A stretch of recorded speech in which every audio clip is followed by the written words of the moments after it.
Selamat pagi.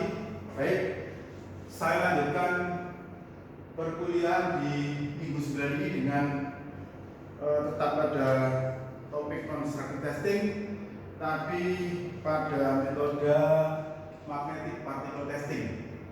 Minggu lalu sudah saya jelaskan mengenai pengujian liquid penetrant testing, di mana pada pengujian liquid penetrant testing atau PT, metode ini hanya dapat dipakai untuk mendeteksi diskontinuitas yang lokasinya di permukaan aja atau surface. Nah, untuk diskontinuitas yang lokasinya di bawah permukaan atau subsurface atau sedikit di bawah permukaan, nah, PT tidak bisa digunakan. Oleh karena itu, maka diperlukan metode pengujian bidang perusahaan lainnya, yaitu magnetic particle testing atau MT, atau nama lainnya adalah MPI, magnetic particle inspection, di mana pada metode MT maka diskontinuitas yang dapat deteksi dapat terletak di permukaan atau di bawah permukaan, sedikit di bawah permukaan, yaitu subsurface. Jadi kelebihan dari metode magnetic particle dibandingkan dengan liquid penetrant adalah kemampuannya mendeteksi diskontinuitas yang lokasinya di bawah permukaan atau subsurface. Nah, jadi di sini dijelaskan bahwa metode magnetic particle testing ini dapat dipakai untuk mendeteksi diskontinuitas yang lokasinya di permukaan dan sedikit di bawah permukaan.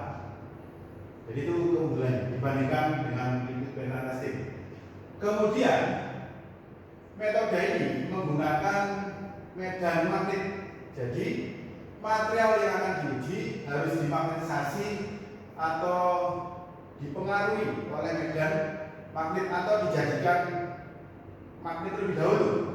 Nah, makanya di sini dikatakan bahwa metode ini relies on magnetization of component being tested. Kemudian material yang diuji menggunakan metode magnetic particle hanya yang bersifat ferromagnetik.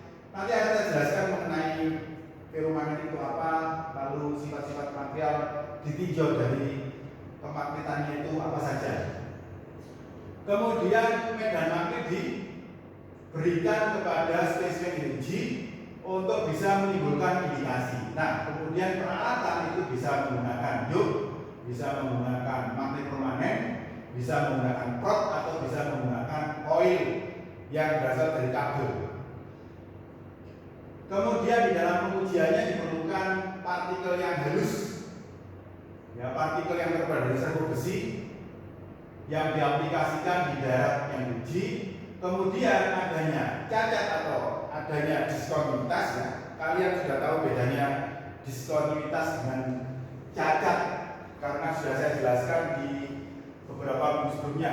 Jadi ada istilah yaitu discontinuity dan ada istilah defect atau cacat. Jadi discontinuity, saya ulangi lagi, adalah ketidaksempurnaan atau imperfection. Sedangkan cacat adalah discontinuity yang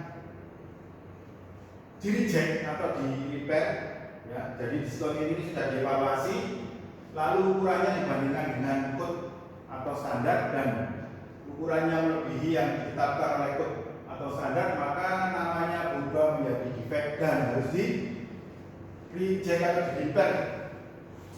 Jadi di sini sembarang cacat atau discontinuity akan mengganggu medan magnet yang berada di dalam material tadi itu, sehingga medan magnet tadi akan menimbulkan kebocoran medan magnet, di mana kebocoran medan magnet akan menimbulkan kutub-kutub baru, yaitu kutub utara dan selatan yang baru, di mana kutub tadi itu akan menarik partikel yang diaplikasikan di permukaan benda yang diuji.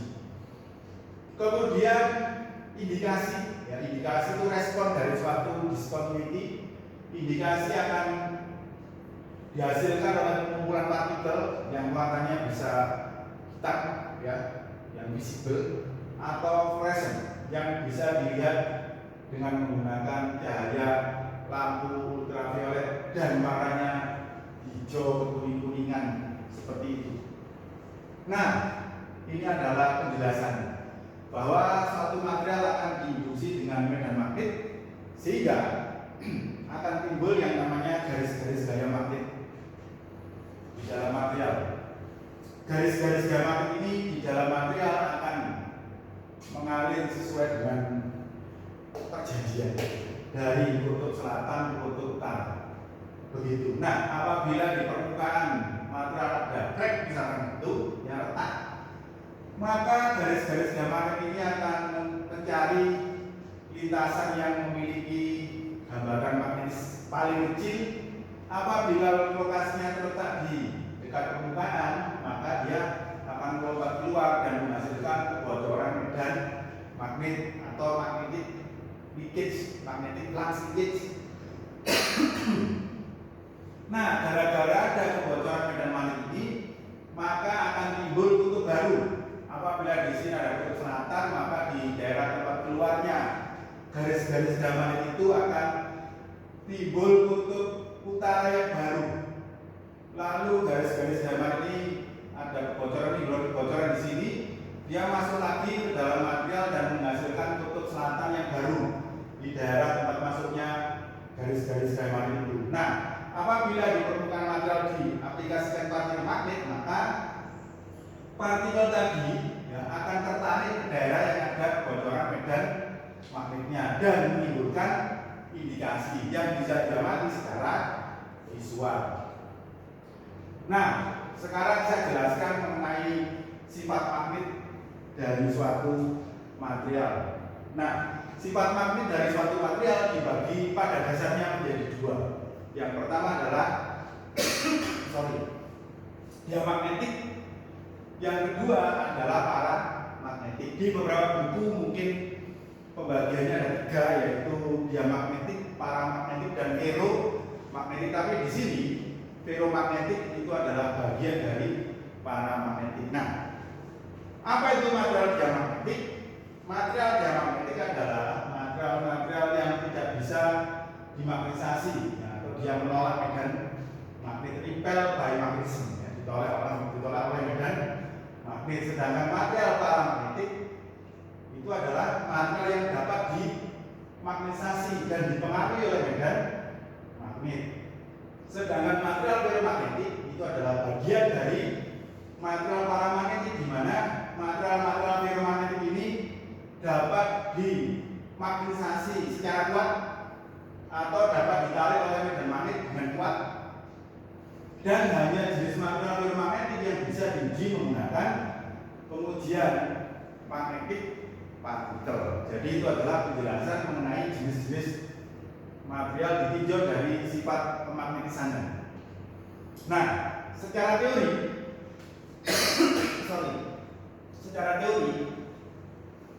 apabila kita mengambil suatu material, contohnya batang baja ini, maka secara teori yang kita tidak bisa melihat karena ini teori ini, di dalam material ini ada yang namanya domain magnet. Jadi material-material yang ferromagnet tadi yang belum termagnetisasi itu di dalamnya ada yang namanya domain magnet, di mana domain ini random itu berarti acak, di mana antara kutub utara dan selatannya orientasinya sembarang.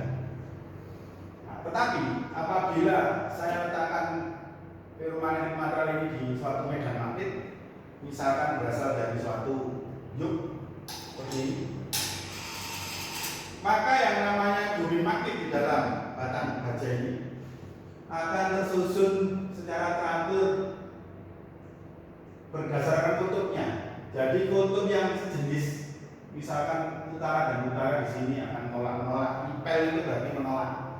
Sedangkan kutub yang berlawanan jenis atau berlawanan arahnya berlawanan jenis ya, itu akan tarik menarik. Jadi ini kutub utara dan selatan itu tarik menarik.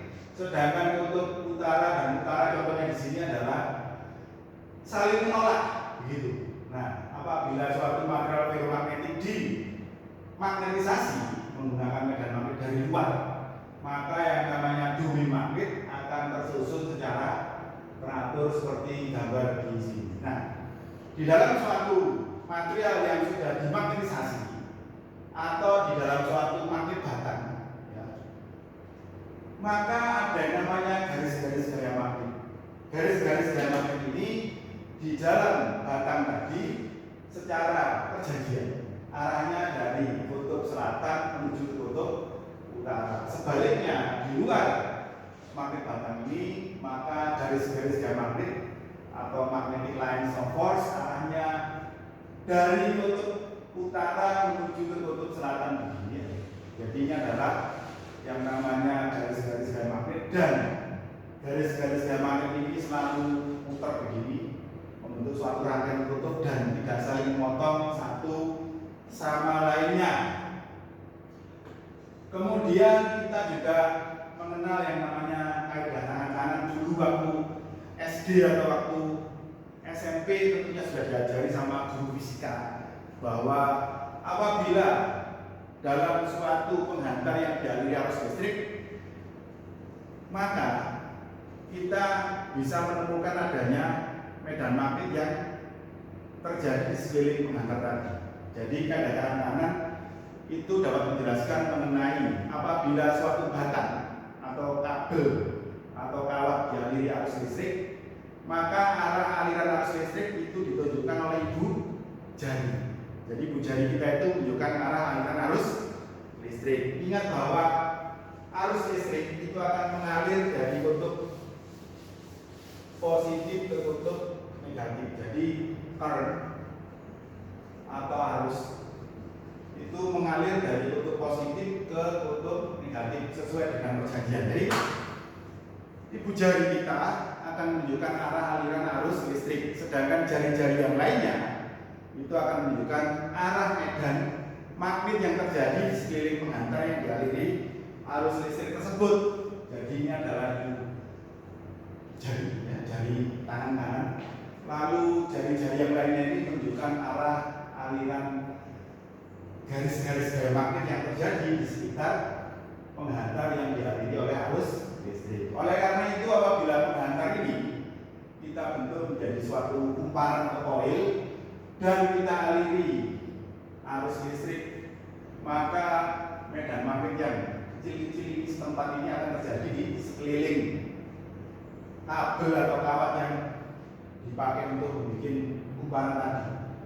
Dan apabila ada batang baja saya masukkan ke dalam kumparan tadi, maka yang namanya medan magnet kecil-kecil ini akan bersatu, ya, kemudian menghasilkan medan magnet resultan. Resultan itu berarti gabungan itu yang arahnya adalah sejajar dengan suhu memanjang pada material yang kita uji. Jadi kumparan itu akan menghasilkan medan magnet pada benda yang diuji dengan arah yang seperti di gambar tersebut. Oke.